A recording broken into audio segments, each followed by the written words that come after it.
Hello and welcome back to another Out of Spec Reviews video. In this video, we are going to be exploring the Opel Mokka-e. I believe it's Mokka-e or Mokka-e. It's kind of hard to pronounce. Everyone says it a little bit differently. Interestingly, this car is the same as an Opel or a Vauxhall, just depending on the market. But these are getting pretty popular here in Europe. So I've spent the last few days with this car. Let me take you on a little drive, introduce this vehicle to you, and then of course over the next few days we'll be doing some testing, range testing, charging testing, and of course a top speed run on the Autobahn.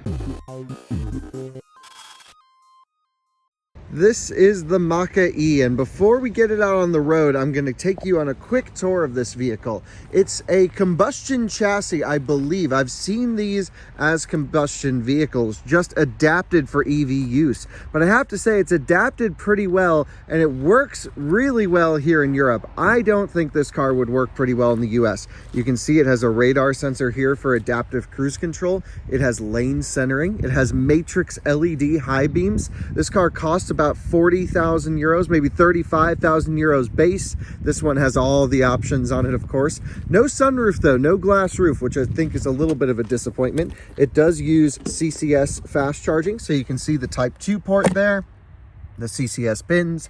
We'll be doing a charging test on this vehicle soon, so stay tuned for this. It's actually impressive, the peak speeds, given the battery pack size. I won't spoil the data for you guys, so you'll just have to wait a couple days for that. This color, I think, is really awesome, and it really spices up the car. It's an interesting mix of Peugeot stuff with some GM parts, we'll notice on the inside. But in terms of trunk space, you have this pretty unique latch where you have to unlock under here and then pull from this side, and you can see pretty nice trunk space, nice juice booster. We love those. Inside though, you can see here's the interior, bland without a sunroof, I think, and you can see a mix of those GM controls from the Bolt down there, but then also a Peugeot shifter and software, and it's all pretty weird, I have to say. So we have about a 50 kilowatt hour battery pack, 45 usable. It has a range of about 100 miles on the highway, maybe close to 200 miles mixed. But at max speed, this thing is actually not that inefficient.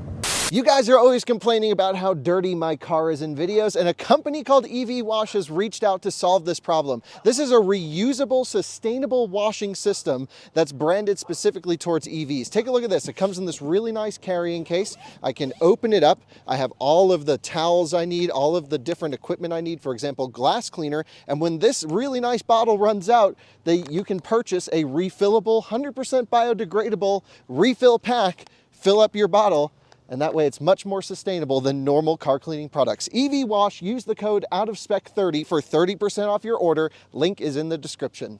Starting up the Mokka-e. So when I first got this car, it's been a week now I've been driving this car, I kept calling it a Mokka-e. And now, after listening to my friend Martin, who does an EV News Daily podcast, he also hosts the Inside EVs podcast with me every week. Let's not get run over by a giant Mercedes Actros. That would suck. He says Mokka-e, but he's got a weird accent, so it could be that. I'm not really sure. Anyway, when you start this vehicle, you have to push and hold the start button, which is infuriating because every time I get in, I hit the start button, try and put it in gear, and I'm like, why aren't you going in gear? And the shifter itself is quite odd. It's this little rotation where you push forward for reverse and pull back for drive, and it's kind of like down here in the middle of nowhere, and park is this little tiny button. So I gotta say, I'm not a fan of the shifter design. There's a lot that I'm not a fan of here, but I've grown to really like the car. So let me run through, I'll just hit all the points. When you're in drive, there's no regen at all, pretty much just a hair. And then there's a B mode, kind of like the Bolt, that then does regen, and it's great regen. And then really good brake pedal tuning and brake pedal blending to blend in the brakes. If I haven't mentioned it yet, we are just on the north side of Munich right now, on some country roads, blasting along and just enjoying the drive, which I think is a great area to be. It's absolutely beautiful outside. The sun's going to be messing up the shots, of course, but we have to shoot these videos when we get them. And I actually wanted to shoot this video a little bit earlier, but we've been so busy with so many neat cars testing that I wasn't really able to bring this car to you immediately. We took this car, Timon and I, on a trip to Graz, Austria, and we had a blast in it. It was really good. The charging infrastructure, that's a whole nother thing. You'll see that in the out of spec motoring video. Ooh, really nice V60 wagon right here pulling up. And it's a plug-in. That's cool. Yeah, it should be, the countryside here is absolutely gorgeous. And foot down. So 100 kilowatt motor, great acceleration, up to about, actually it just kind of pulls the same all the way to max speed. That was 110 kilometers per hour. It just eases you up there. I think it's 8 and a bit seconds to 60, but off the line it's fine. And around here in Europe, like, this is quick for what you need to do. It's in the US, sure, we have open roads and we're wide open throttle a lot more, but for the most part, accelerating in and out of these city towns, I'd say this has plenty of power. The one thing I don't like though is to access all the power, regardless of the mode, you do need to push the kick down switch on the accelerator pedal. And there's a weird positioning of the pedal, and for me it's actually kind of, it's so long and out of the way, it's hard to go wide open throttle. I have to like position my foot really high up on the accelerator pedal and then push all the way down. And this is a little bit tedious to get used to.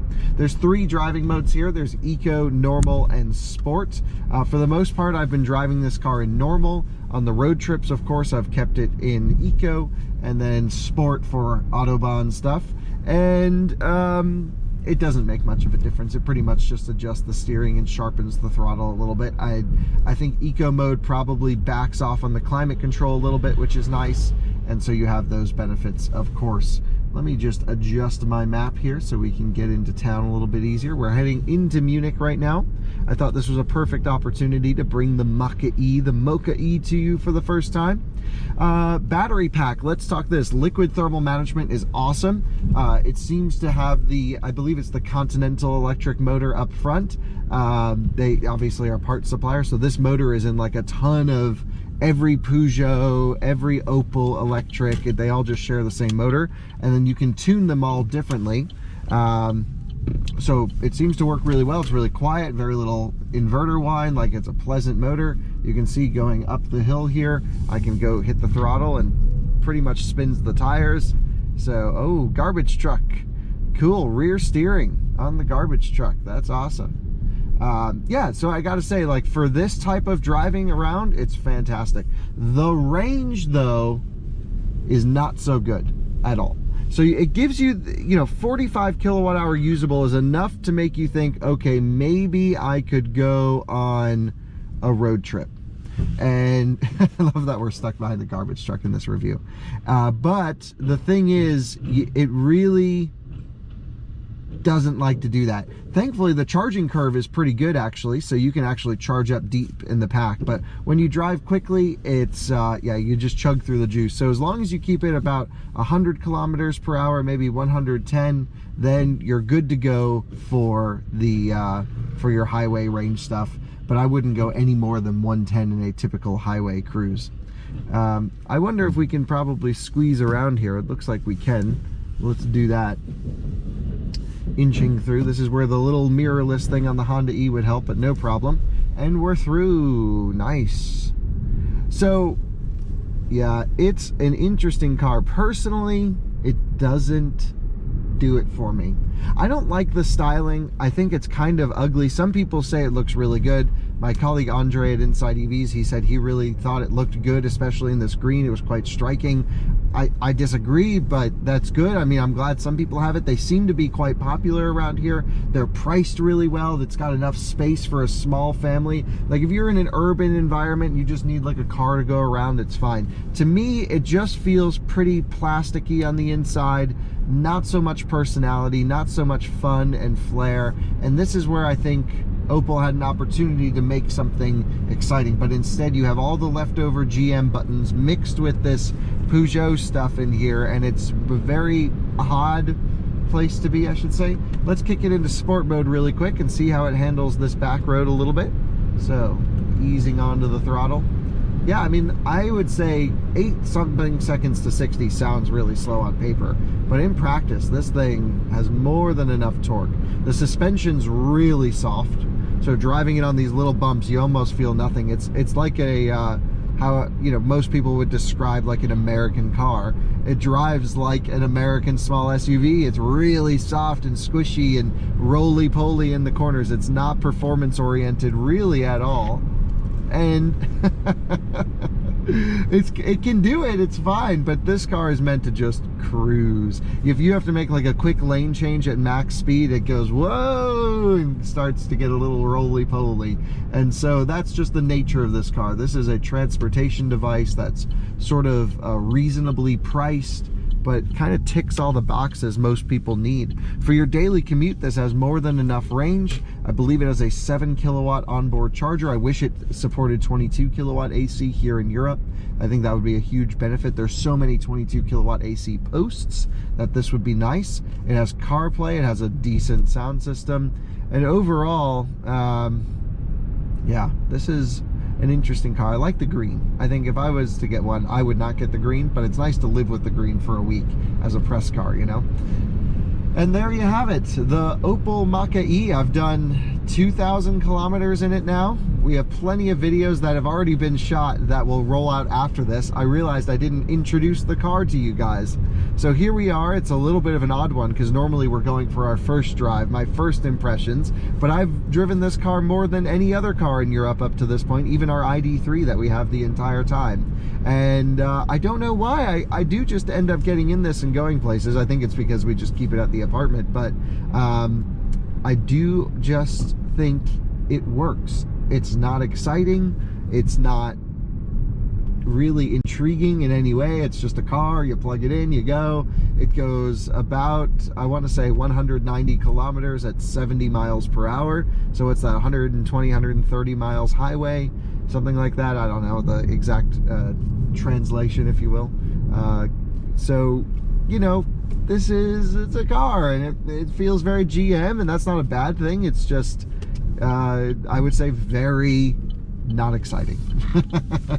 And that's kind of what you want in a lot of cars, and that's the benefit of, you know, why I love the Volkswagen ID3 and ID4 so much. They're so boring that they're great. They're just so unobtrusive. This is like so boring, but then they painted it in this bright green color. I'm trying to spice it up. It's like, no, just keep it boring.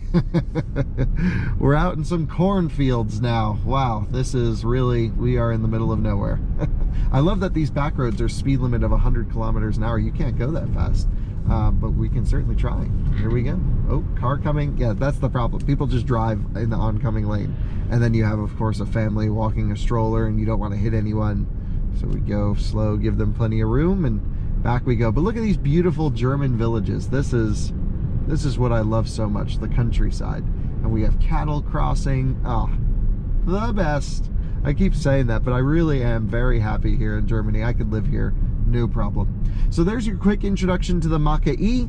45 kilowatt hour battery pack, 35,000 euros, and 45 usable, by the way, 50 installed, so nice buffers. Good charging curve, pretty good charging peak.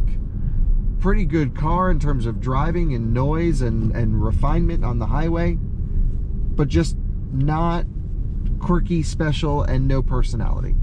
Thanks for watching another Out of Spec Reviews video. See you on the next one. Bye-bye.